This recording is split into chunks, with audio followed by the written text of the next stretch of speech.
प्यारे बच्चों, जैसा कि हमने दिव्यम पुस्तक कक्षा 5 के विद्यार्थियों के लिए तथा नवीन संस्कृत सीखने वाले विद्यार्थियों के लिए इस पुस्तक को चुना है और इसके एक एक पाठ के माध्यम से हम आपको संस्कृत का प्रारंभिक ज्ञान देते जा रहे हैं।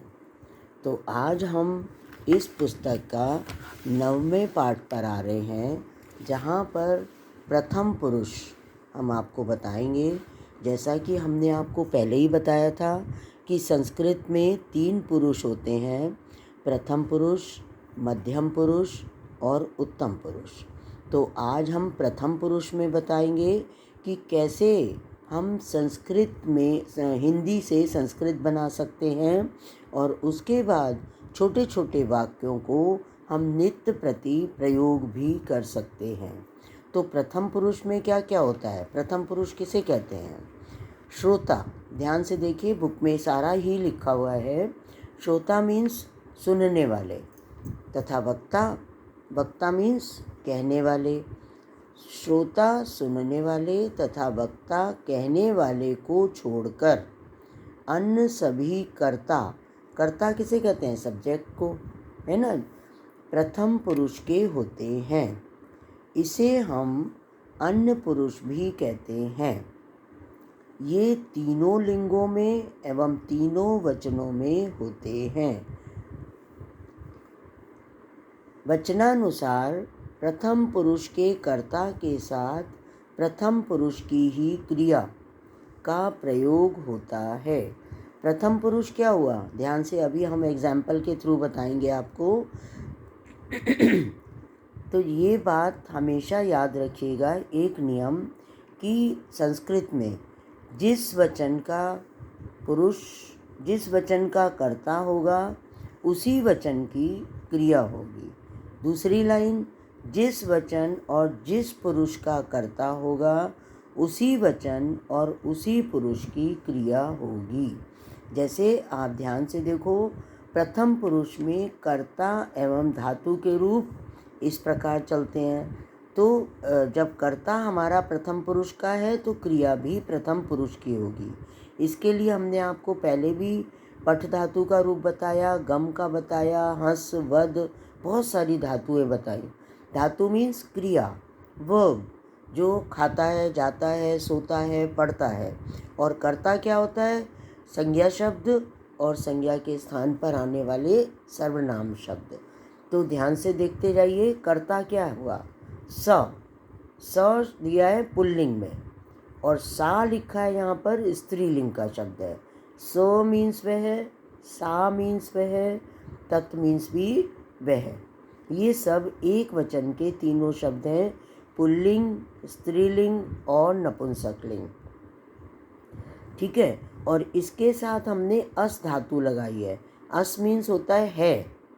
तो अगर हम बोलते हैं वो है तो हम लिखेंगे सा अस्ति। अगर हम लड़कियों के लिए, लड़की के लिए लिखेंगे वह है तो लिखेंगे सा अस्ति। देखिए, यहाँ वह है एक ही शब्द है, लेकिन हमें कैसे पता लगेगा कि ये पुल्लिंग में है और ये स्त्रीलिंग में है? स बालका अस्ति, वह बालक है, तब हम पुल्लिंग में लिखेंगे। और अगर यहाँ हिंदी में आएगा वह लड़की है तो हम लिखेंगे सा बालिका अस्ति।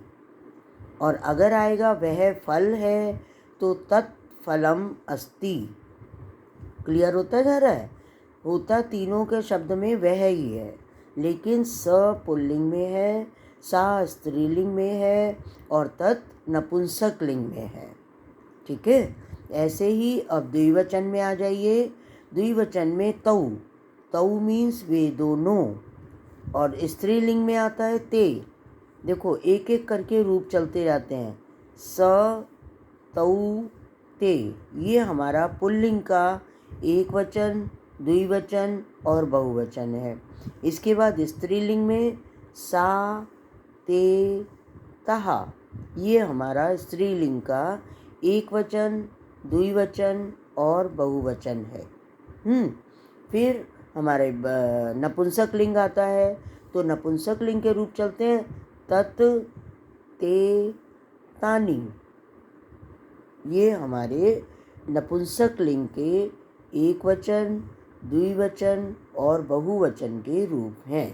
तो अब आप कहोगे कि यहाँ पर तो दोनों में ते आ रहा है, तो हमें कैसे पता लगेगा कि ये पुल्लिंग है कि ये स्त्रीलिंग है या नपुंसक लिंग है ना? तो यहाँ ध्यान से देखिए, इसकी क्रिया द्विवचन की होगी। सा बालका अस्ति, यहाँ एक वचन में स है और क्रिया भी एक वचन की है।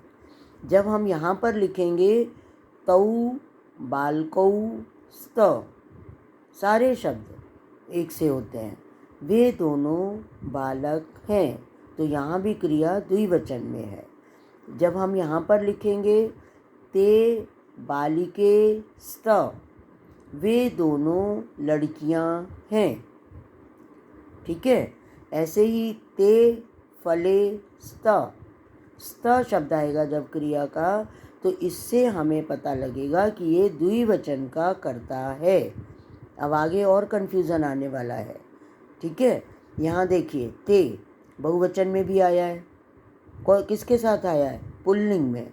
स तौ ते, ये पुल्लिंग का बहुवचन है, जबकि स्त्रीलिंग में और नपुंसक लिंग में द्विवचन में ते लग रहा है।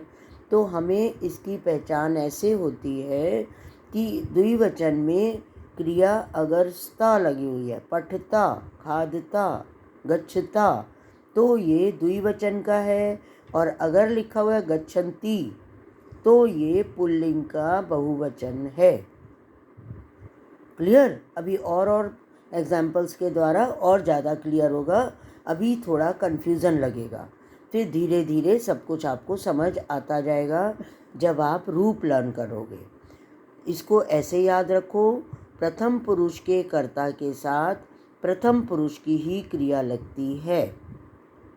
द्विवचन प्रथम पुरुष द्विवचन के कर्ता के साथ प्रथम पुरुष द्विवचन की ही क्रिया लगेगी। प्रथम पुरुष बहुवचन के कर्ता के साथ प्रथम पुरुष बहुवचन की ही क्रिया लगेगी। इसको हम शॉर्ट में ऐसे कहते हैं कि जिस वचन और जिस पुरुष का कर्ता होता है, उसी वचन और उसी पुरुष की क्रिया लगती है। ठीक है, अभी आपको धीरे धीरे समझ आता जाएगा। आगे चलते हैं और उदाहरण से। इस पाठ में हम प्रथम पुरुष के कर्ता एवं प्रथम पुरुष की क्रियाओं के प्रयोग के बारे में ही पढ़ेंगे। अभी देखिए, जो सेंटेंस अभी बताया मैंने, स बालका अस्ति, अब इस चार्ट को भी देखते जाओ तो आपका और ज़्यादा क्लियर होता जाएगा। स प्रथम पुरुष एक वचन का है, बालका प्रथम पुरुष एक वचन है, अस्ति प्रथम पुरुष एक वचन है। स बालका अस्ति, स के बाद पुल्लिंग में है तौ, तो यहाँ देखिए तौ बालकौ स्त, यहाँ पर भी स्त बताया है कि दो बालक हैं। ठीक, फिर ते बालकाः सन्ति, वे सब बालक हैं। क्लियर? अब आपका क्लियर हो गया। सा तौ ते, प्रथम पुरुष एक वचन, द्विवचन और बहुवचन। इस प्रकार मैं आपको बार बार बता रही हूँ कि जिस वचन और जिस पुरुष का कर्ता होता है, उसी वचन और उसी पुरुष की क्रिया होती है।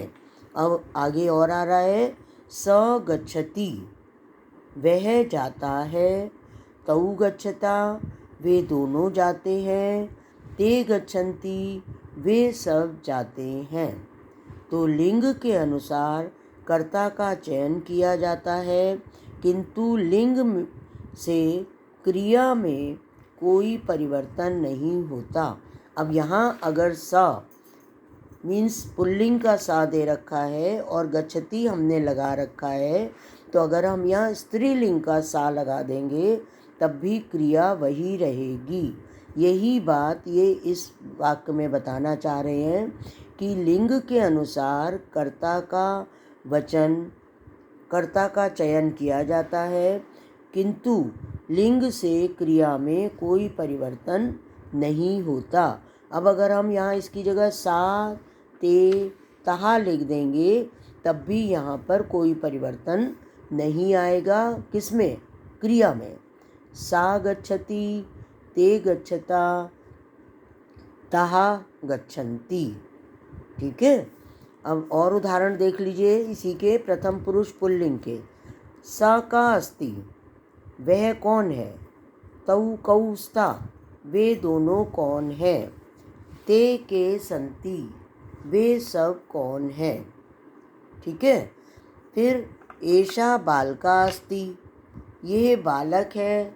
एतौ बालकौ स्त, ध्यान से देखो, एषा, एतौ, एते, एतः, एषा, एतौ, एत, यह बालक है, ये दोनों बालक हैं, ये सब बालक हैं। अयम क्रीडति, अयम मीन्स भी ये होता है, ये खेलता है। इमौ क्रीडता, ये दोनों खेलते हैं। इमे क्रीडन्ति, ये सब खेलते हैं। अब यहाँ पुल्लिंग के 3 रूप बताए इन्होंने, सा, तौ, ते, और है सब प्रथम पुरुष, एक वचन, द्विवचन, बहुवचन। फिर बताया एषा, एतौ, एते, एक वचन, द्विवचन, बहुवचन। इसी प्रकार अयम, इमौ, इमे, एक वचन, द्विवचन, बहुवचन। ऐसे ही हम धीरे धीरे आगे आगे अभ्यास करते जाएंगे तो हमें सब समझ आता जाएगा। इसमें कंफ्यूज होने की कोई ज़रूरत नहीं है, बस आप धीरे धीरे समझते जाइए, पढ़ते जाइए, और जो भी प्रॉब्लम हो उसको कमेंट बॉक्स में शेयर करते जाइए और सब्सक्राइब भी करते जाइए। अगली वीडियो में फिर से मिलते हैं। Bye bye.